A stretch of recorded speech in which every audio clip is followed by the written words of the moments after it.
What? Ellie, take cover. I got you.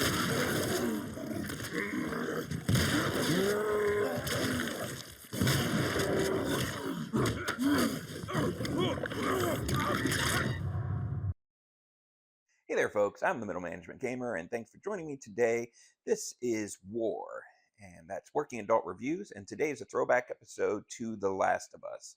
Now, in case you've been living under a rock, Last of Us was originally released on PlayStation 3 several years ago, and then found life on the PlayStation 4, PlayStation 5, and PC. It's been rebooted and remastered and whatnot.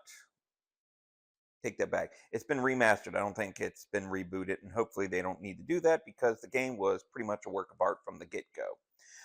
Been watching the series lately on HBO. Also, wonderful series. Last season was really good, and we're about halfway through season 2, which got me wanting to play the game again. I played the first one right up to the end and never completed it, and now I would like to play the second one, so I figured I better go ahead and finish the first one, which is what prompted this review. As the previous statement said, there will be minor spoilers for the series, nothing too story breaking.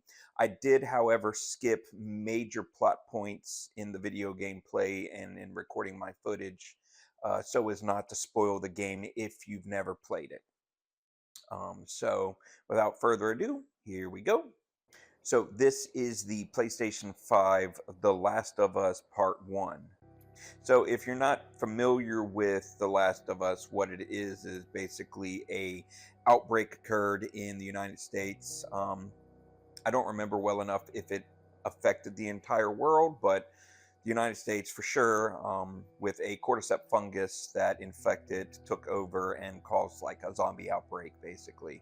But the cordyceps fungus causes a variety of different types of humanoid type zombies. Clickers, which are blind, regular just old like foot soldier types. They're hunters, which have like some intelligence and will like stalk you, and then some big bloaters like the one that was in the opening sequence, which was me getting killed by one. So most of the game you spend wandering around, collecting things, escorting Ellie. You're on basically a glorified escort quest to get her across the country for reasons. And a father-daughter kind of bond forms between the two of them. And that's basically a big part of the story, which I will show some little clips of that. But here we go. You play as Joel. You can see I got my survivor rucksack with guns and bats and bows and arrows, and got 2 different types of handguns here. Got a revolver and a automatic, and then we have our hunting rifle with a scope, which is nice, and bow and arrow for stealth kills. And then you can also create yourself different items like first aid kit, smoke bombs, nail bombs. You can take your melee weapon and soup it up so that it'll kill things on one hit. Make shivs, which will allow you to get free of clickers if they grab hold of you, because that's like an instant kill if you don't have a shiv. And Molotov cocktails. So let me see, I can craft myself a first aid kit here, and then I can use said first aid kit to heal my guy. All right. And then say I wanted to make another one. I need some alcohol and some paper, and voila, got a new first aid kit. So you spend most of the game going from area to area, clearing it out of enemies.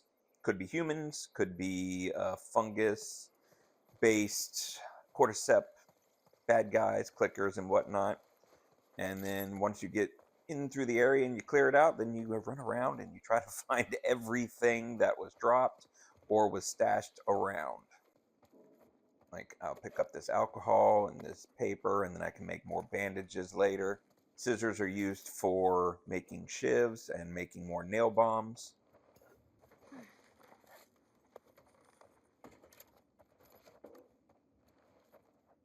You can see there's lots of stuff just kind of lying around. But as you can see, you can only carry 3 of each of the base crafting items. So if you fill up a particular crafting item, you might want to make one of those items so that you're free to pick up, or make something that uses that crafting item so you're free to pick up more. So I just made another like nail bomb. So if I find more scissors or whatnot, I can pick those up. So this part of the game is, like I said, it's just kind of exploring, and then there'll be interaction between Joel and Ellie. Sometimes, you know, she'll tell jokes and whatnot, and he'll be like, "Don't do that," you know. There's also screws you can pick up and supplements. Supplements are like vitamins, and when you have enough of them, you can level up. So I'm trying to save 100 so I can get the Shiv Master and max it out so that when I use my shivs on clickers, I can kill them without wasting my shivs, because shivs also act as lockpicks for certain doors. So this was the same scene about 5 minutes earlier, where I ran into a group of hunters. I guess they're like trafficking, or more often than not, they're killing them and taking their items so that they can thrive in their own right. So there's raiders, hunters. So combat is a little bit of stealth and a little bit of just kind of balls to the wall, like shooting and running and punching and kicking, and then a little bit more stealth and whatnot, depending on what you're fighting. So when you're fighting like regular humans, you can stealth them, and then once they discover a body, they'll start like actively looking for you. If they see you, they'll shout to each other, and then they'll try to like triangulate on your position. They'll try to flank you, so it can be difficult. So you want to do stealth to the point where you can actively take them on, because again, it's going to be you and Ellie versus sometimes 10 or 15 different people at once. So you want to thin the herds. When you're fighting clickers and you know, the zombies, it's more stealth is definitely the way to go, because they will swarm you, and some of them it's like one hit kill if they grab you. So let's have a look at what the combat looks like. Yeah, so should have known better. If you're gonna steal, you better So make I've sure been it's killing these guys for a I while. would have done. They're all dead! They're all fucking dead!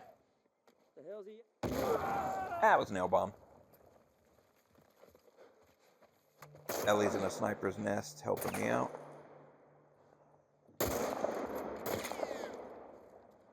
All right, go! Got it!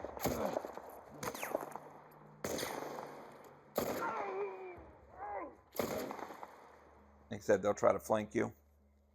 I'm moving up!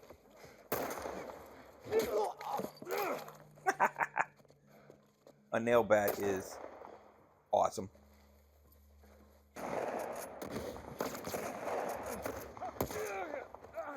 And then, if you're not careful, you die. So that's pretty much the combat gameplay loop. Collect stuff, move forward, do some jumping, climbing. Sometimes you have to escort Ellie. She can't swim, so you'll have to find rafts to move her around water areas. Normally there's like hidden items. But the story is what's really important. So there's like clips of like interactions between Joel and Ellie. Like leading up to this scene, Ellie had to save Joel, and Joel wouldn't let her have a gun, but she used a gun anyway and saved his life. And there was like some argument and some tension. And then later on, Joel entrusts her with the hunting rifle that she was using to cover him right then. And you get this scene right here. What about me? You stay here. This is so stupid. We'd have more of a fucking chance if you let me help. I am. You seem to know your way around a gun. You reckon you can handle that? Well, I sort of shot a rifle before, but it was at rats Rats. with BBs. Well, it's the same basic concept. Lift it up. All right, now. You're going to lean right into that stock, because it is going to kick a hell of a lot more than any baby rifle. Okay. Go and pull the bolt back. Grab it right there. Just tug it. There you go. And as soon as you fire, you're going to want to get another round in there quick. Listen to me. If I get into trouble down there, you make every shot count. Yeah. I got this.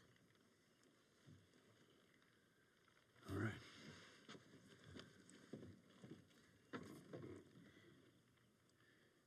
And just so we're clear about back there, it was either him or me.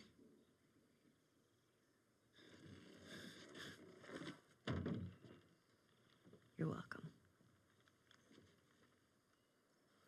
And then what else is kind of like cool about it is there's lots of other characters, like side characters that join you for short quests, and like they're well voiced. The voice acting is great, and you kind of like start to care about these characters. And unfortunately, in this universe, nobody is safe. So, you know, you get scenes like this one. Furthermore, tell Tess that she can take Don't this you job. bring Tess She into can this. shove it This right has up her nothing to throat. do with... Jesus.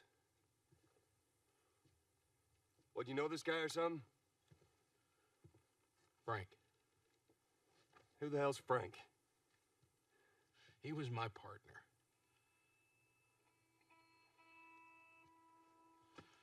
He's the only idiot that would wear a shirt like that.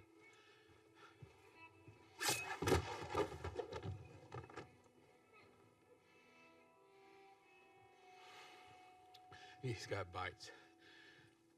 Here. And I reckon he didn't want to turn, so he... yeah, I guess not.